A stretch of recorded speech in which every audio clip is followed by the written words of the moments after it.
Hai teman-teman, salam sejahtera buat kita semua. Di sini saya, Softa Kursinga, ingin memberi penjelasan tentang materi agama Katolik kelas 2 SD. Materinya yaitu, baiklah yang pertama kita harus mengetahui apa itu hakikat pendidikan agama Katolik.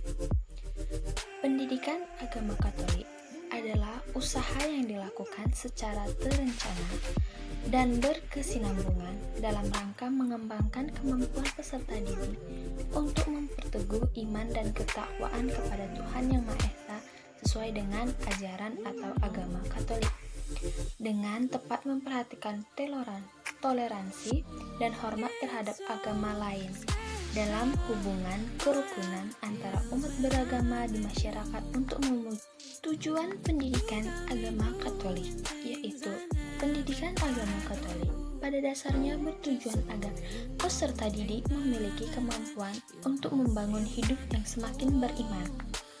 Membangun hidup beriman Kristiani berarti membangun kesetiaan pada Injil Yesus Kristus yang memiliki keprihatinan tunggal, yakni kerajaan Allah. Kerajaan Allah merupakan situasi dan peristiwa penyelamatan, situasi dan perjuangan untuk perdamaian dan keadilan, kebahagiaan dan kesejahteraan, bersaudara, kesetiaan, kelestarian lingkungan hidup yang dirindukan oleh setiap orang dari berbagai agama dan kepercayaan. Yang pertama itu, kita membahas materi tentang baiklah, materi yang pertama yaitu pribadi peserta didik dan lingkungannya. Yang pertama itu di lingkungan orang tua. Sebelum kita memulainya, marilah kita mendoakan orang tua kita terlebih dahulu. Kita berdoa dalam nama Bapa dan Putra dan Roh Kudus. Amin. Terima kasih Tuhan, Engkau memberi kami ayah dan ibu yang merawat kami dengan kasih sayang. Ajarilah kami Tuhan untuk menyayangi ayah dan ibu dengan rajin berbuat baik. Terima kasih Bapa. Amin. Dalam nama Bapa dan Putra dan Roh Kudus. Amin. Baik, sesudah berdoa, kita mulai pembelajaran, yaitu orang tua. Kompetensi inti menerima dan menjalankan ajaran agama yang dianutnya, menunjukkan perilaku jujur, disiplin, tanggung jawab, santun, peduli, dan percaya diri dalam berinteraksi dengan keluarga, teman, dan guru. Kompetensi dasar, bersyukur atas peran keluarga sebagai anugerah Allah dalam mengembangkan dirinya. Santun terhadap keluarga sebagai anugerah Allah dalam mengembangkan dirinya. Memahami peran keluarga sebagai anugerah Allah dalam mengembangkan dirinya.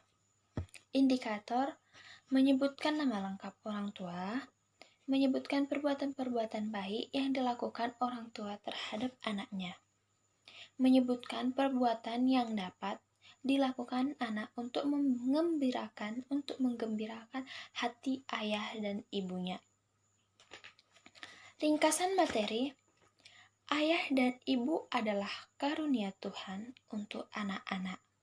Sesungguhnya, orang tua adalah karunia yang memancarkan kebaikan Allah bagi anak. Meskipun lelah, ayah dan ibu terus bekerja untuk mencukupi kebutuhan anak-anaknya. Karena itu, ucapkanlah selalu terima kasih pada ayah dan ibumu, dan berusaha melakukan perbuatan-perbuatan baik untuk mengembirakan hati mereka. Usaha yang dilakukan ayah, ibu untuk anak-anaknya, yaitu kita harus mengetahuinya, yaitu bekerja mencari nafkah agar anak-anaknya dapat hidup. Merawat anak-anaknya dengan kasih sayang agar mereka selalu sehat. Mendidik anak-anaknya agar hidup baik dan benar.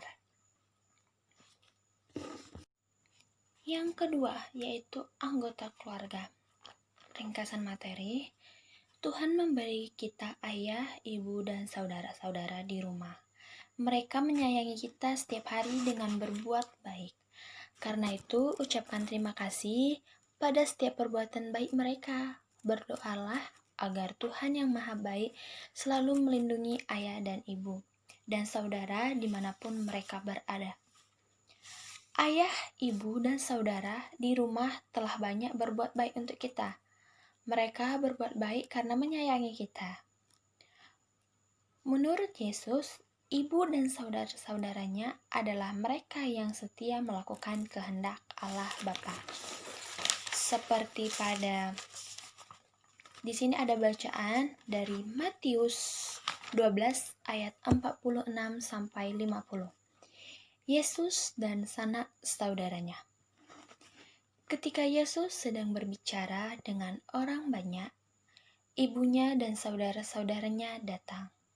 Mereka berusaha menemui Yesus, tetapi terhalang oleh orang banyak. Maka mereka berdiri menunggunya di luar.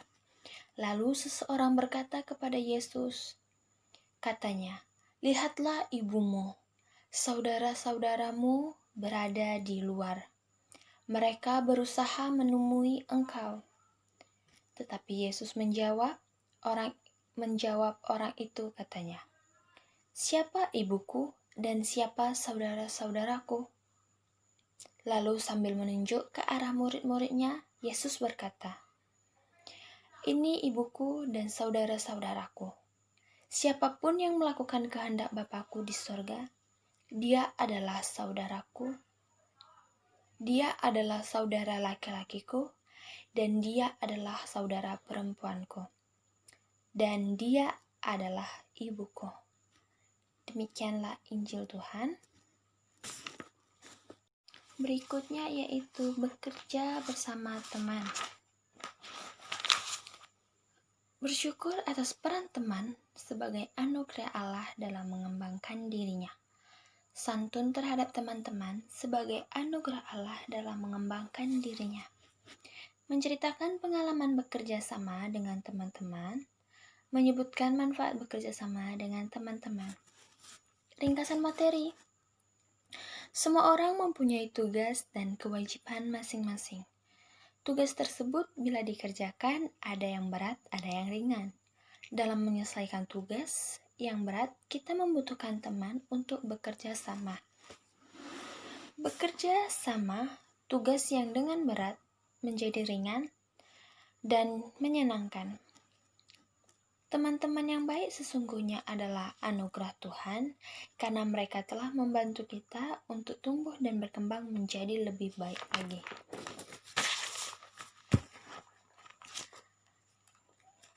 Ucapkan terima kasih kepada teman yang telah memberi bantuan. Karena itu Tuhan memberi kita teman-teman untuk bekerja sama. Seperti kita lihat bacaan nasihat Rasul Paulus kepada umat di Efesus 4 ayat 1 sampai 6 sebagai berikut. Rasul Paulus memberi nasihat, katanya, "Karena itu saya minta dengan sangat kepadamu, hiduplah sesuai dengan kedudukanmu sebagai orang yang sudah dipanggil oleh Allah. Hendaklah kalian selalu rendah hati, lemah lembut, dan sabar. Tunjukkanlah kasihmu dengan saling membantu satu sama lain. Berusahalah sungguh-sungguh untuk hidup dengan damai, supaya kesatuan yang diciptakan oleh Roh Allah tetap tinggal terpelihara.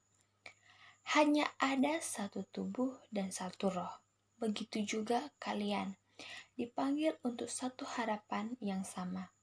Hanya ada satu Tuhan, satu iman, satu baptisan, dan satu Allah yang menjadi Bapa semua orang. Dialah Tuhan semesta alam yang bekerja melalui semuanya dan berkuasa di dalamnya." Baik, terima kasih. Demikian penjelasan secara singkat materi kelas 2 di SD. Semoga bermanfaat. Jika ada kesalahan, tutur kata yang kurang sopan, saya mohon maaf. Sekian dan terima kasih.